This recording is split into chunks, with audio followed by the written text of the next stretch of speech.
Ayan. O, see? Sabi sa akin ni seller ay kailangan daw nakalitaw itong kanyang bilog-bilog. Itong kanyang bilog.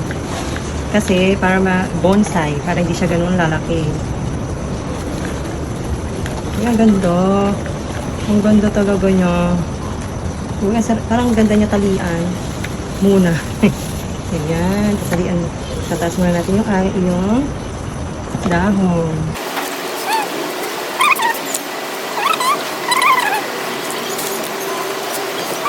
Uy, ang cute. Uy, ang ganda niya sa pot, mga mami. Bagay.